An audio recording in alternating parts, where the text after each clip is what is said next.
예수님처럼 살아서 예수님의 열매를 맺는 일체의 비결은 다른 데 있지 않습니다, 여러분. 마음입니다.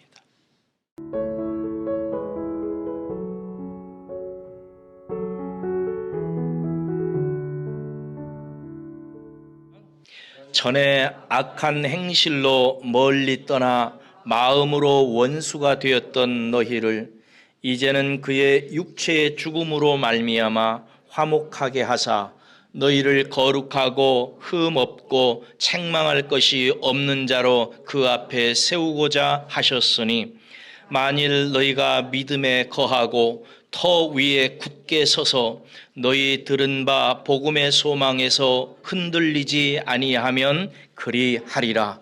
이 복음은 천하 만민에게 전파된 바요 나 바울은 이 복음의 일꾼이 되었도다. 아멘.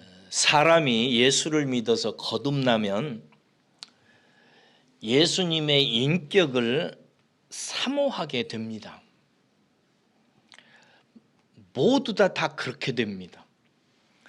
예수님을 믿어서 구원받아가지고 하나님의 아들들이 되게 되면 마음속에 갈망이 생기게 되는데 예수님의 인격을 예수님처럼 생각하고 예수님 좋아하는 거 나도 좋아하고 예수님이 사는 것처럼 나도 살기를 원하는 마음으로 마음이 간절해집니다. 이것이 정말 중요한 구원받은 자의 증거입니다. 소원이 생기는 것입니다. 갈망이 생기는 거예요. 빌립보서 2장 13절에 보면 너희 안에 행하시는 이는 하나님이시니 자기의 기쁘신 뜻을 위하여 너희에게 소원을 두고 행하신다는 말씀이 있습니다. 그래서 예수님께서는 예수 믿는 우리들, 거듭난 우리 속에 그런 소원이 있는지를 확인하시기를 좋아하시더라고요. 왜냐하면 하나님께서 그 소원을 우리 속에 두시고 하나님의 기쁘신 그 일을 행하시기 때문에 그렇습니다. 그래서 아들 예수님은 아버지의 이 일을 행하기 전에 아버지의 그 선하고 간절한 갈망이 그 사람 속에 있는지를 한번 확인해 보는 것이 예수님의 사역의 특징이기도 합니다. 한두 가지 예만 들어볼까요? 마가복음 10장에 보면은 바디메오라고 하는 시각장애인이 예수님이 길거리에 지나가니까 다윗의 자손이여 나를 불쌍히 여기소서 하고 막 외칩니다.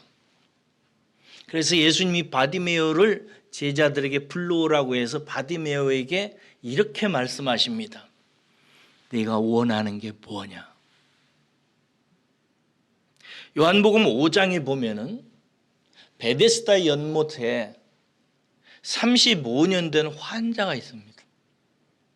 천사가 와서 물이 동하면 먼저 들어가는 자가 낫는다고는 풍물을 듣고 와서 그 자리에서 앉아있는 38년 동안이나 환자의 인생을 사는 사람에게 예수님께서 가셔서 묻습니다.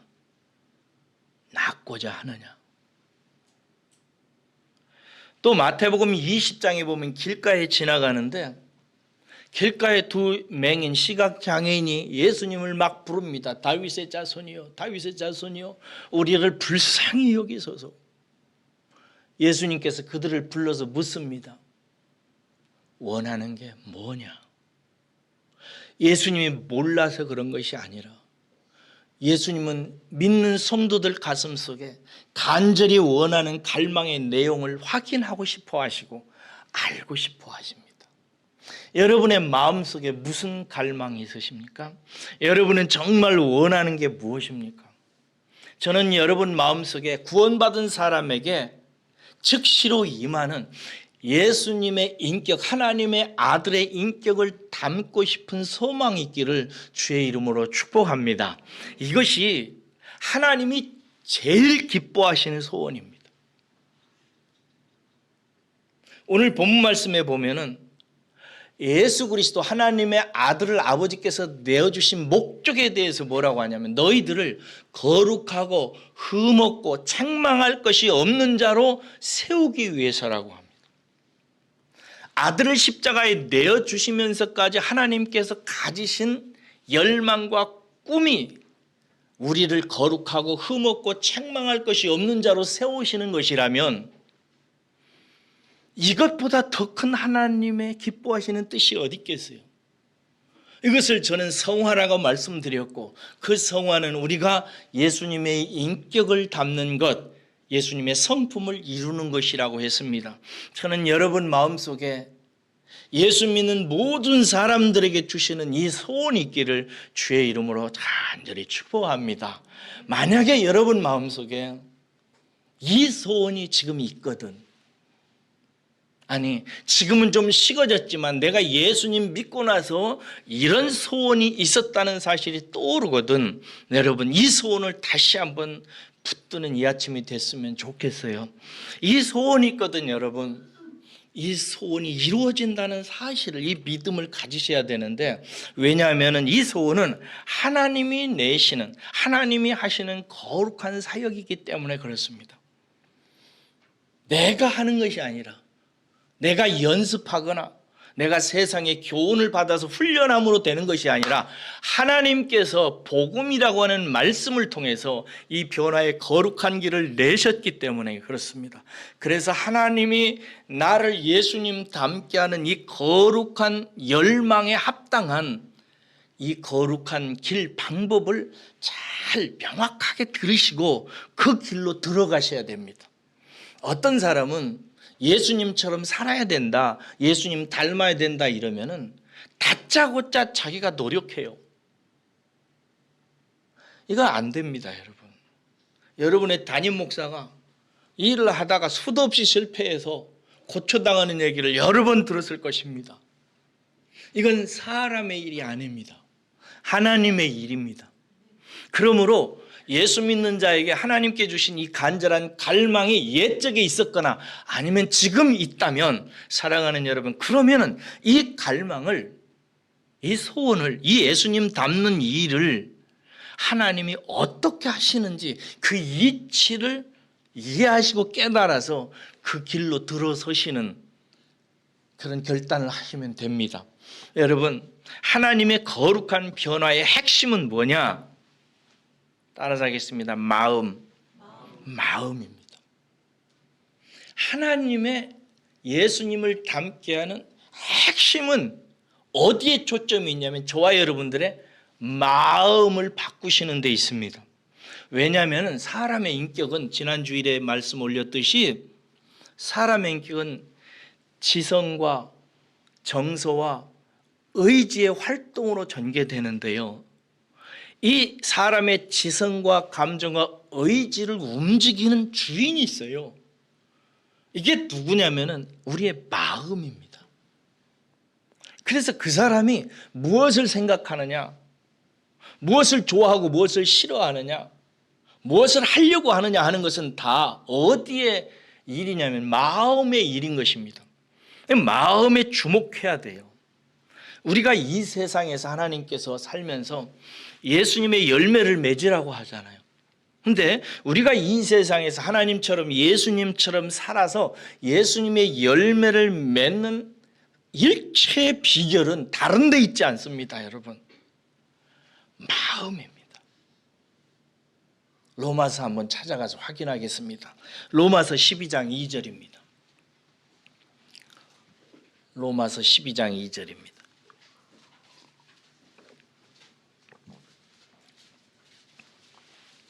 이 세대를 살아가는 우리들이 어떻게 예수님을 닮아서 열매 맺게 되는지를 보세요.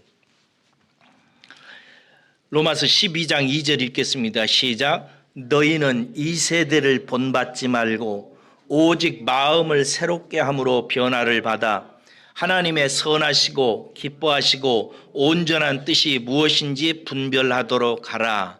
여러분, 바울이 로마서라고 하는 복음을 쓰고 결론적으로 하는 대목 중에 이런 말이 있습니다. 이 세대를 본받지 말아야 된다라고 말하면서 열매 맺는 길에 대해서 세 가지를 분별하라고 그래요. 첫째는 뭐예요? 하나님의 선하신 것을 분별하라고. 그렇죠?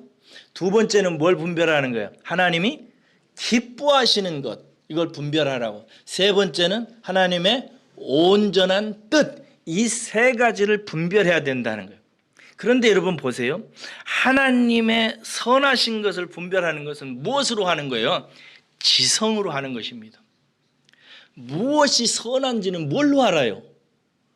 지성으로 배워서 하는 것입니다. 이게 지성의 일이에요. 하나님의 기뻐하시는 것은 뭐와 관련되어 있어요? 우리의 감정에, 정서요. 하나님이 기뻐하시는 것 나도 기뻐하고, 하나님이 싫어하시는 것 나도 싫어하는 건 내 감정의 일이란 말이에요. 기뻐하시는. 그 다음에 하나님의 뜻, 이건 God's will인데요. 하나님의 의지, 하나님이 하시려고 하는 일이라 이 말이에요. 이것은 우리의 의지에 해당되는 부분이에요. 그러니까 여기서 하나님의 선한 것과 기뻐하시는 것과 온전한 뜻을 분별하라는 것은 인격적인 분별의 삶을 얘기하는 거예요. 여러분들은 이 세 세대를 본받지 말고 지성적으로 하나님이 원하시는 선이 무엇이고 여러분의 가슴에 하나님의 기뻐하는 게 진짜 뭔지를 좀 제대로 느끼고 여러분의 행위가 하나님의 온전하신 뜻을 실천하는 일에 집중하라는 얘기예요. 그런데 여러분, 어떻게 이런 인격이 가능한가에 대해서 방금 읽은 로마서 12장 2절에서 뭐라고 얘기해요? 그 비결을 뭐라고 그래요? 오직이라고 얘기하죠. 이 말이 중요해요. 오직이에요. 우리가 하나님의 선한 것을 지성적으로 분별하고 하나님이 좋아하는 것 좋아하고 싫어하는 것 싫어하고 하나님을 온전히 행하려고 하는 그 의지적 뜻을 행하는 그 일은 다른 길이 없어요. 하나님이 내신 길은 다른 게 없습니다. 다른 사람의 교양 강좌 들어라, 다른 책에서 나온다, 훈련해라, 말하는 연습해라, 고운 마음을 가져라, 착한 행동을 해라, 이런 얘기 하나님께서 먼저 하지 않으세요. 오직이에요. 이 말 정말 중요합니다. 오직 마음에 뭘 해라고? 변화를 받으라. 마음 얘기를 하시는 것입니다. 오직 너희 마음을 새롭게 함으로 변화를 받아라. 영어로 말하면 그 다음에는 뭐냐면 then, 그러면 이렇게 돼 있어요.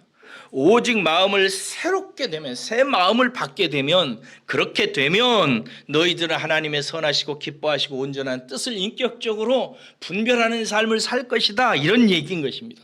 그러므로 여러분, 인격의 변화의 핵심적인 조건은 뭐냐? 우리의 지성 생각이 바뀌고 우리의 좋아하는 것이 바뀌고 우리의 행동하는 행동이 바뀌는 일체의 출발점 근원은 우리의 마음이 새롭게 변화되는 것입니다. 마음 안 바뀌면 안 됩니다. 우리가 왜 이 세대를 살아가면서 돈에 관한 지식과 그런 걸 좋아하는 마음이 생겨 그걸 쫓기 위해서 열심히 인생을 대부분 거기에 사는가? 왜 내가 눈에 보이는 것 좋아하는가? 내가 왜 시기하고 질투하고 분쟁하고 싸우고 전쟁하고 사람들이 그렇게 살아가는가? 일체가 다 마음의 일인 것입니다. 마음 때문에 그런 거예요. 마음이 어떠하냐에 따라서 그 사람이 배우는 지성이 달라지고요. 마음이 어떠하냐에 따라서 그 사람이 좋아하고 싫어하는 것이 바뀌어집니다. 그리고 마음이 어떠하냐에 따라서 결국 의지가 자기가 배우고 좋아하는 그것을 쫓고 자기가 배워서 싫어하는 것을 버립니다. 이게 마음의 일이라 이 말이죠. 그러므로 내가 예수님처럼 살아가는 일체의 비결은 오직 마음으로 새롭게 변화되는 것, 다른 말로 말해서 새 마음을 갖는 것, 이것입니다. 사랑하는 여러분, 여러분들에게 필요한 것은 다른 게 아니에요. 새 마음이에요. 마음이 새롭게 변화되는 거예요. 저는 여러분들의 목자로서 여러분들을 진심으로 축복하고 또 간절히 부탁합니다. 사랑하는 여러분, 마음 새롭게 되시기를 주의 이름으로 축복합니다. 마음 바뀌면 됩니다. 그러면 내가 어떻게 마음을 바꾸겠어요? 여러분, 마음 바꾼다고 바뀌어지던가요? 새 마음으로 새롭게 바뀌고는 싶은데 안 되죠? 인격의 주인은 마음이고요. 마음의 주인은 누구게요? 하나님이세요. 이 진리를 아멘하고 정말 받아들여야 돼요. 인격의 주인, 여러분들이 무엇을 배우고 무엇을 좋아하고 무엇을 행하느냐 하는 것은 여러분들의 마음에 달려 있어요. 마음이 주인이에요. 인격이. 마음의 주인은 누구냐? 하나님이세요. 왜? 하나님이 마음을 주시는 분이시기 때문에 그래요. 한번 찾아가 보실래요? 에스겔서 보세요. 에스겔서 36장입니다. 지난주에 찾았던 대목인데 다시 한번 보십시다. 에스겔서 36장입니다. 25절에서 28절까지 보세요. 정말 중요한 복음이 예언된 것입니다. 사람을 어떻게 바꿔놓는지를 예언하고 있는 정말 중요한 그 예언 대목입니다. 에스겔서 36장 25절에 28절 보세요. 25절은 구원에 관한 것입니다. 우리를 깨끗게 하는 것. 맑은 물을 너에게 뿌려서 너희로 정결하게 하되 곧 너희 모든 더러운 것에서와 모든 우상 숭배에서 너희를 정결하게 할 것이며, 여기서 맑은 물은 뭘 예표하고 있을까요? 예수님의 보혈의 피를 말하는. 장차 예수님의 피로 너희들을 정결하게 한다는 거예요. 거듭나게 한다는 거예요. 26절 보세요. 그렇게 한 다음에 또 새 영을 너희 속에 두고, 이게 거듭나서 우리의 속 사람이 새 사람이 된다는 것을 의미하는 것입니다. 우리는 새로 거듭난 영혼입니다. 믿으십니까? 속 사람 있고 겉 사람인데 속 사람, 우리의 속 영이 바뀐 거예요. 새 영을 너희에게 새롭게 둔다 이거예요. 그 다음이 중요해요. 새 마음을 너희에게 주되, 이렇게 돼 있어요. 누가 준다고요? 하나님이 새 마음을 주되 너희 육신에서 굳은 마음을 제거하고 부드러운 마음을 줄 것이며, 그 다음에 27절 보면 또 내 영을 너희 속에 두어 너희로 내 율례를 행하게 하리니 너희가 내 규례를 지켜 행할지라, 이렇게 돼 있어요. 자, 저를 보세요. 26절 다시 보세요. 새 영을 너희 속에 두고, 이게 우리 거듭나게 한다는 거예요. 그 다음에 뭘 둔다고요? 새 마음을 주신다는 거예요. 그래서 여러분 저를 보세요. 사람이 예수님을 믿고 거듭나면은요, 즉시로 속에 새 영이 생겨요. 속 자아가 바뀌는 것입니다. 이 속 자아가 바뀌게 되면은요, 바뀌는 순간 즉시 하나님께 주시는 선물이 있는데, 그 영이 살아가는데 합당한 인격의 주인이 되는 역할을 하게 되는 새 마음을 즉시로 주세요. 새 마음을 즉시로 버는데 그 새 마음에 본질적 성향이 하나 있어요. 새 마음은 무슨 마음이냐? 그 속 영의 마음이 어떤 마음이냐?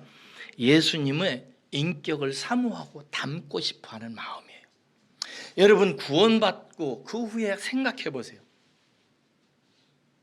여러분이 은혜 받고 구원받고 나서 여러분 속에 일어났던 속 마음의 상태를 한번 지금 다시 생각해 보세요. 그때 어땠는지. 깨끗하고 싶어 합니다. 거룩하게 살고 싶은 마음이 막 생겨요. 그렇죠? 예수님 닮고 싶어 해요. 이게 새 영의 특징입니다.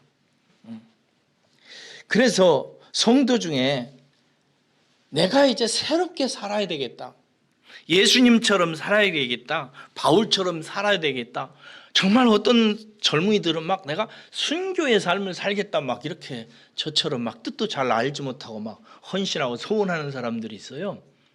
막 그런 간절한 열망이 나와요.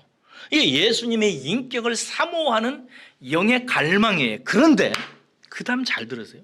문제는 그 다음에 복음을 깨닫지 못해가지고 율법으로 가요. 다 대부분.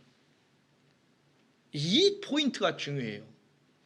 정말 예수님을 닮고 싶은데 아직 복음을 깨닫지 못해서 어디로 간다고요?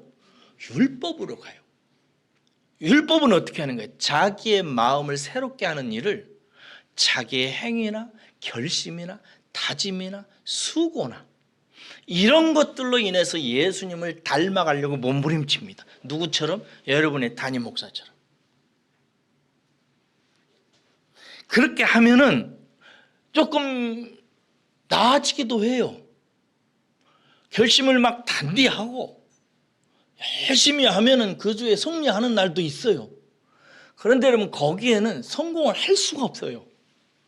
왜냐하면 마음의 일은 사람의 일이 아니라서 안 돼요. 그래서 나중에는 했다가 실패하면은 주일날 나와서 하나님 앞에 잘못했다고, 이번 주에 잘 살겠다고 그래요. 나가서 또 해봐요. 또 안 되면 또 주일날 와서 잘못했습니다. 다시 한번 잘 살아보겠습니다. 이걸 계속해서 반복합니다. 하다가 벼룩도 낯짝있지. 계속 하다가 나중에는 나는 안 되는구나. 실망하고 좌절하고 실족해서 마음 지키기에 실패합니다. 새 영에 새 마음을 주셔서 그 새 마음을 가지고 예수님을 닮아가는 길을 율법이 아닌 복음으로 깨달아가야 되는데 율법에 빠져서 살다가 그 새 마음을 관리하고 지키는데 실패해버려요. 그래서 나중에는 낙심합니다. 나중에는 좌절해요. 그래서 더 이상 신앙생활을 3년, 4년, 5년, 6년, 10년 하다 보면은 안 해요. 나중에는. 어떻게 되는가? 매일 주일날 왔다 갔다 해요. 그리고 목사님이 예수님 닮읍시다, 뭐 거룩한 삶 삽시다 하면 부담만 잔뜩 하고 회개만 하고 또 조금 해보다가 안 되면 좌절하고 그래서 집사님, 권사님들 중에 마음에 심한 낙심을 가지고 더 이상 해볼 의욕을 잃어버려서 그 상태에서 그냥 신앙생활하다 나중에 천국이나 가지. 그리고 남은 세월 동안 하나님의 섬김과 봉사나 해야지. 그래서 헌금하고 청소하고 전도하고 이래가지고 내 행위로 내 열심으로 하나님 앞에 무언가를 받으려고 하는 신앙으로 자꾸 들어가게 돼요. 이 사람은 이제 율법에 자꾸 빠져들어가는 거예요. 그럼 그 사람은 그럴수록 은혜에서 멀어져 가기 시작합니다. 성도 중에 이런 성도가 참 많습니다. 이런 율법적인 삶은 치명적인 결과를 맞게 되는데 잘 들으세요. 마음을 지키는데 실패합니다. 여러분 잠언 4장 23절에 이 말씀이 있어요. 모든 지킬 만한 것 중에 더욱 내 마음을 지켜라. 생명의 근원이 이에서 남이니. 이렇게 돼요. 여러분 생명의 근원은 하나님과의 관계에서 나오는 모든 것들을 말합니다. 생명은 하나님과의 관계예요. 하나님과의 관계에서 내게 오는 것이 아닌 다른 것으로 오는 것은 우리에게 다 쓸데없어요. 그건 하나님이 인정하지 않습니다. 하나님과의 관계에서 오는 모든 생명적인 것들은 그럼 어디에서 오는가? 마음에서 생기는 것입니다. 마음을 지키는데 성공하셔야 됩니다. 그런데 이 마음을 못 지켜요. 나중에는 낙심한 상태로 인생을 살아갑니다. 여러분 이제 복음으로 돌아오셔야 됩니다. 복음으로 돌아와야 돼요. 이 말을 잘 들으세요. 새 마음의 본질을 깨달으셔야 됩니다. 하나님이 새 영을 두고 새 마음을 너에게 두리니 하면서 새 마음의 본질을 얘기합니다. 이 본질이 뭔지 그 다음에 보세요. 에스겔서에 보면은 뭐라고 그래요? 새 마음을 너에게 주되 너희 육신에서 굳은 마음을 제거하고 무슨 마음을 줄 것이며? 부드러운 마음을 줄 것이며. 새 마음의 본질적 특성이 있어요. 그게 뭐냐면 무슨 마음이에요? 부드러운 마음이에요. 부드럽다. 이 말을 제가 히브리어를 연구하면서 이렇게 여러분들에게 쉽게 말씀드렸어요. 스펀지와 같은 마음이다. 듣는 마음이에요. 잘 빨아들이는 마음. 그래서 사람이 구원받고 나면 다시 여러분 생각해 보세요. 여러분들이 구원 받았을 때를 생각해 보란 말이에요. 구원 딱 받고 났을 때 마음이 달라졌지요? 뭔가 새로워졌죠. 그때 여러분의 말씀에 대한 태도가 어땠어요?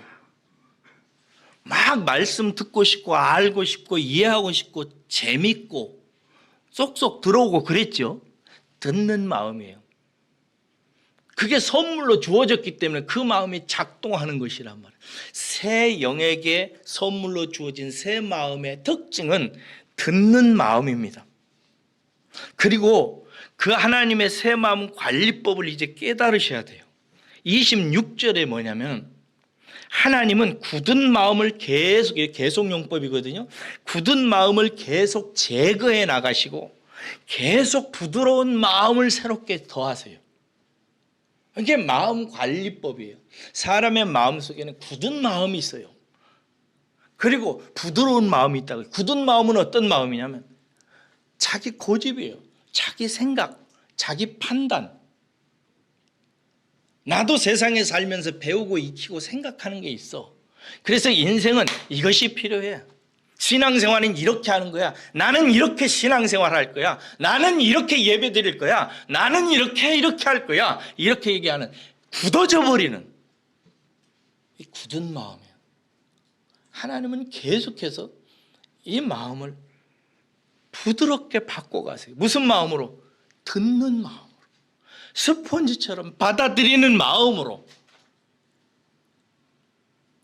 그래서 초신자들은 마음이 부드러워요. 목회자로서 초신자를 가르치기가 쉽습니다. 말 잘 듣습니다. 그런데 어려워지기 시작하는 사람들이 있어요. 집사님들입니다. 신앙생활 몇 년 했다 이 말이죠. 집사님보다 더 힘든 사람들이 있어요. 권사님들입니다. 이 사람들은 앉혀놓고 뭘 가르치려고 하면 들으려고 안 해요. 왜? 자기 생각이 있다 이거예요. 나도 신앙생활 해봤다 이거지. 안 들어요. 굳어져요.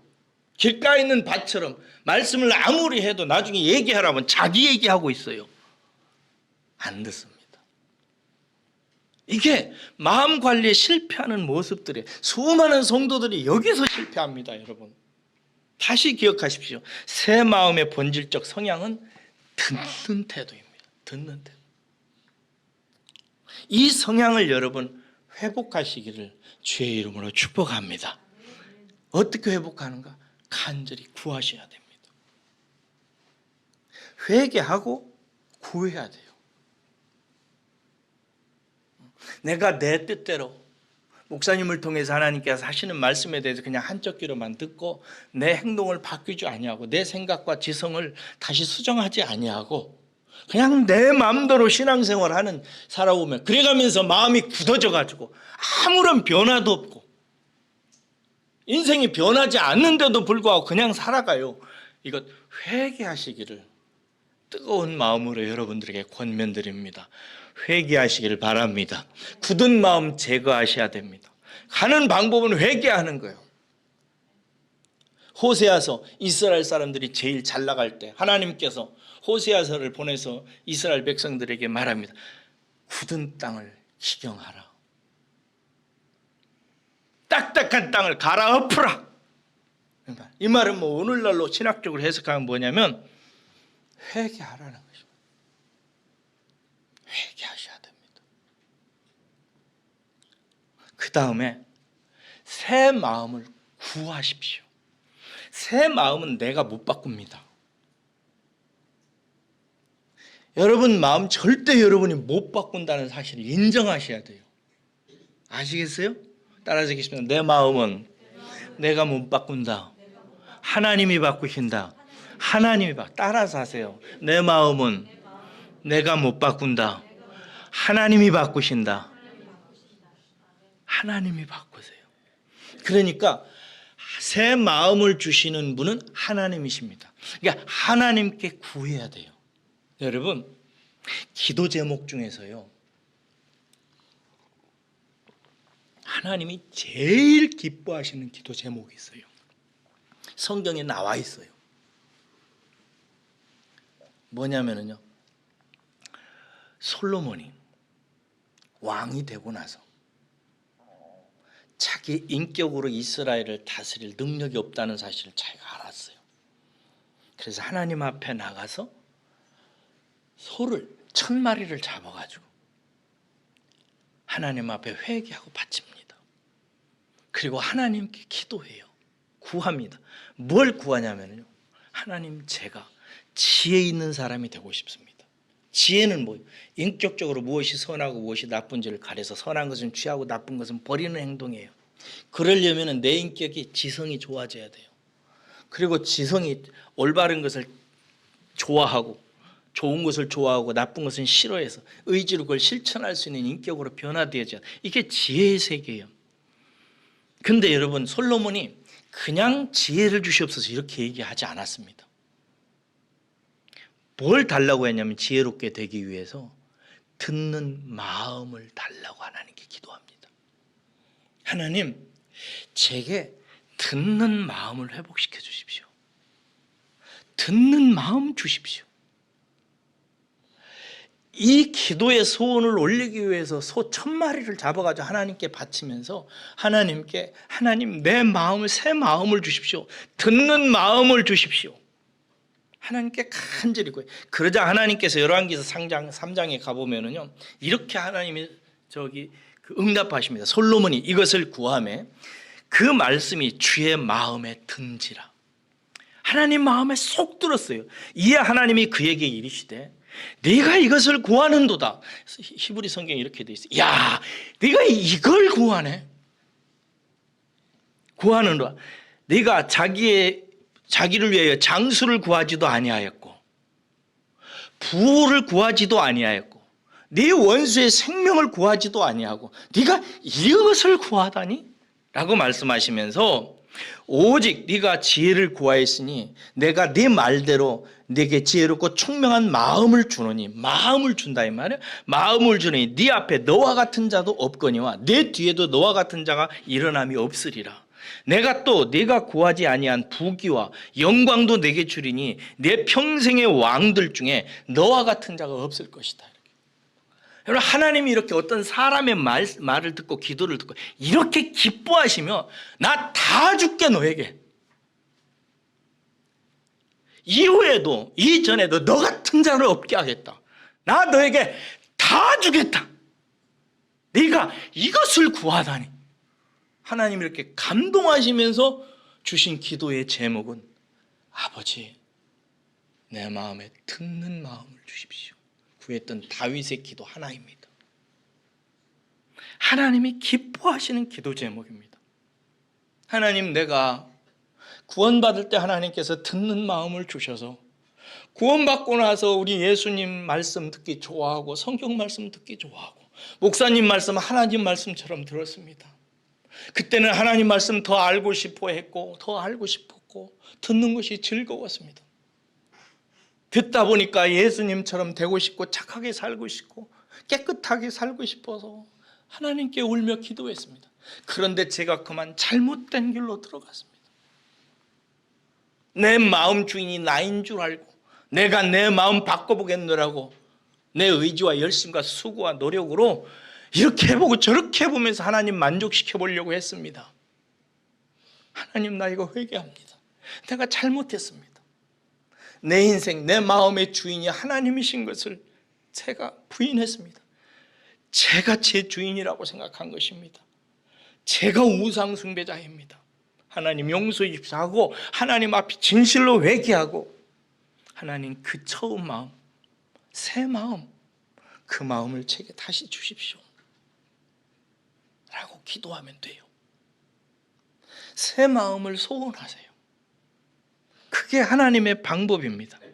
왜 하나님이 이 기도를 그렇게 기뻐하시고 좋아하시는 줄 아세요? 이게 마음의 이치 때문에 그래요. 들음의 이치 때문에 그렇습니다. 여러분, 새 마음의 본질적 특징은 듣는 성향이라고 그랬습니다. 이 들음의 이치가 무엇인지 여러분 잘 들으세요. 우리가 하나님의 말씀을 들으면은요, 로마서 10장 7절에 나와 있는 것처럼 믿음이 생깁니다. 믿음은 어디에서 난다고? 들음에서 나요. 내가 뭐 수고하고 열심히 한다고 믿음 생기는 거 아닙니다. 듣는 데서 오는 것입니다. 들으면 믿음이 생겨요. 이렇게 생긴 믿음은요, 여러분, 이 성도의 믿음은 하나님이 인정하시는 유일한 의입니다. 하나님이 성도를 인정할 때 다른 것으로 인정하지 않아요. 오직 하나예요. 뭐예요? 믿음인 거예요. 하나님의 말씀을 들음으로 말미암아 우리의 마음속에 생겨난 믿음, 이것이 하나님이 인정하시는 유일한 의예요. 이것이 정말 유일한 의인가? 하나님은 우리가 뭐 행동하는 거, 뭐 이것저것 하는 거, 그것도 뭐 의로 인정하시는 거 한번 찾아보시려면 로마서 3장, 4장, 5장, 6장 보세요. 거기 다 나와 있어요. 오직 믿음이에요. 믿음이에요. 이 믿음만 인정하시고 그 다음에 이 믿음이 굳고 흔들리지 아니하면 하나님께서 일하세요.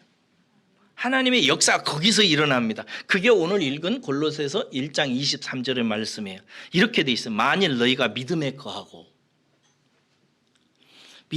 터 위에 굳게 서서 너희 들은 바 복음의 소망이 흔들리지 아니하면 뭐 하겠다? 그리하겠다.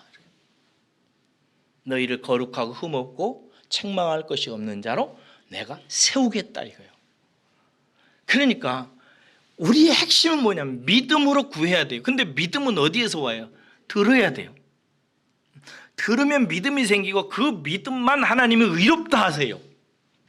그리고 그 믿음이 굳건해져서 흔들리지 아니하면 하나님께서 그 순간부터 일하세요. 그래서 우리를 흠없고 거룩하고 책 잡힐 것이 없는 예수 그리스도의 성품을 담는 자로 새 마음으로 바꿔 가신다고요. 이게 복음의 이치입니다, 여러분. 그렇게 해서 어떻게 일하시는가? 성령으로 일하시는 거예요. 그 뒤에 보면 성령을 따르게 하셔서 인격적 열매를 맺게 하세요. 그래서 갈라디아서 5장 22절에 보면은 오직 성령의 열매는 사랑과 희락과 화평과 오래 참음과 자비와 양성과 충성과 온유와 절제다. 이 같은 열매를 금할 것이 없다요. 어떤 것도 이 성령의 열매를 맺게 하는 사역을 어떤 세상에 무엇도 금지할 법이 없다 이렇게 얘기하세요. 이제 이해하셨어요? 내가 변하는 길은 새 마음 지키지 못한 것 첫째 회개하라는 거다. 회개하셔야 돼요. 여러분 말 안 듣는 거 회개하셔야 됩니다. 정말 말 안 듣는 사람이 있어요. 회개하세요. 제가 이 표현을 하기 위해서 어제 설교 준비를 하다가 하나님께 다시 물었어요. 하나님, 이 부분을 얘기할 때 혼낼까요? 그냥 부드럽게 할까요? 그랬어요. 성령께서 제게 즉시 응답하셨어요. 혼내라. 화내라. 회개하라고 외쳐라. 제가 그러겠다고 하겨 여러분에게 합니다. 회개하세요. 회개하라고. 왜 이렇게 딱딱해? 아무리 말을 해도 듣지를 않아요. 회개하셔야 돼요. 회개 안 하면 죽어요. 회개하세요. 내 뜻대로 신앙생활을 하면서 신앙생활을 했던 것 하나님께 회개하세요. 그리고 담임 목사 세워서 담임 목사가 복음으로 가르쳐 훈계하고 가르치는 것에 대해서 순종하세요. 제 말이 아니에요. 데살로니가전서 2장 13절에 이렇게 되어 있습니다. 이러므로 우리가 끊임없이 감사함은 너희가 우리에게 들은 바 하나님의 말씀을 받을 때에 사람의 말로 받지 아니하고 하나님의 말씀으로 받음이니 진실로 그러하도다. 이 말씀이 또한 너희 믿음 가운데 역사하느니라. 하나님의 역사하는 비결은 뭐냐면 당신의 사도들, 목회자들, 말씀 전하는 자들을 통해서 하나님의 말씀을 대언하게 하세요. 이 대언은요, 설교를 우리는 대언이라고 하면 대신한다 이 말이에요. 대언하는 이 말은 사람의 말이 아니에요. 물론 어떤 목사는 자기 하고 싶은 말 하는 사람이 있어요. 그러나 저는 그렇게 하지 않습니다. 설교 준비하면서 몇 번씩 기도합니다. 이 말을 하면 이 사람이 괴로울 텐데 할까요 말까요? 늘 그렇게 기도하며 설교 준비합니다. 어떨 때는 하지 마라. 하나님이 이거 좀 세게 하고 싶은데 할까요? 아니다. 부드럽게 해라. 너는 성질이 참 안 좋다. 좀 더 부드럽게 해야 된다.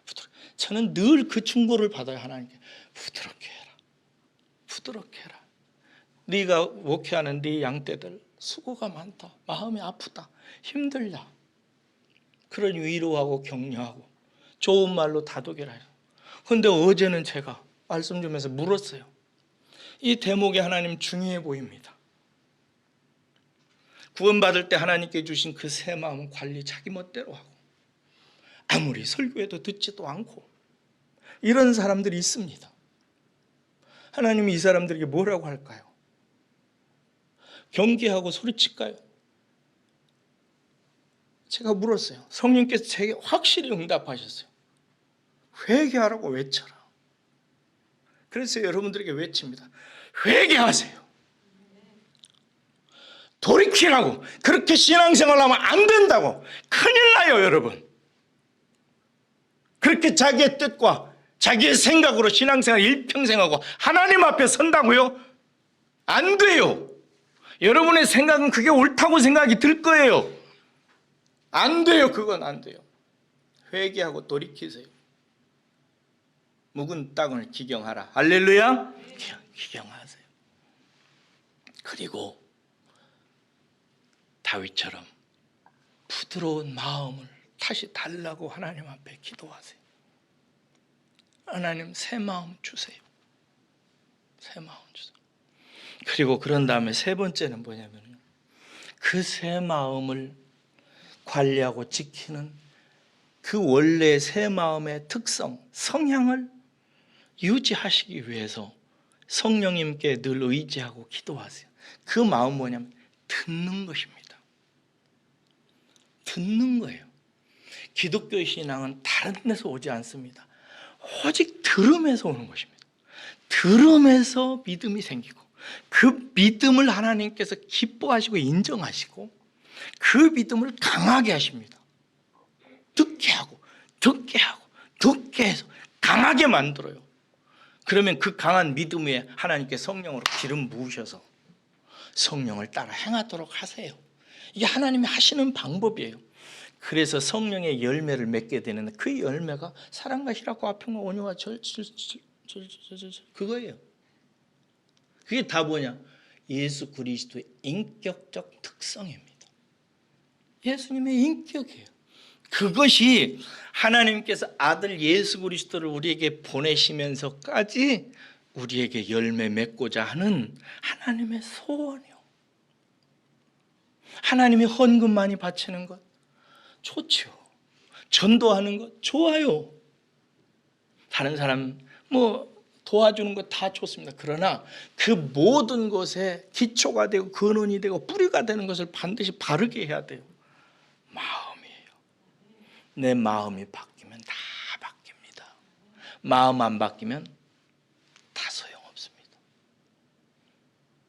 저도 무슨 강좌나 이런 거 듣기 좋아해가지고요.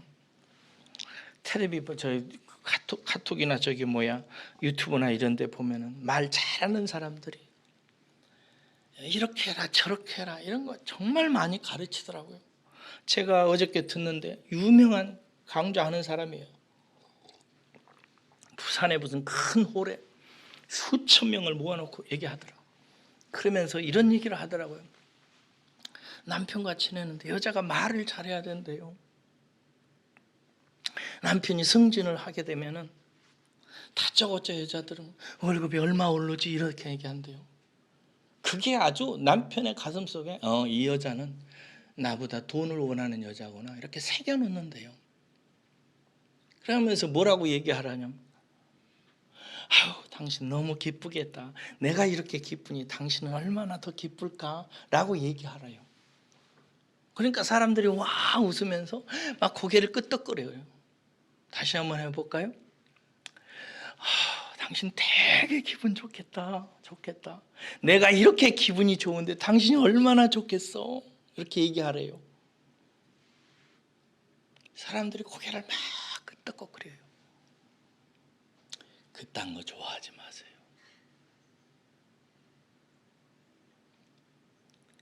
그런 세상에 카운셀링에 속지 마세요.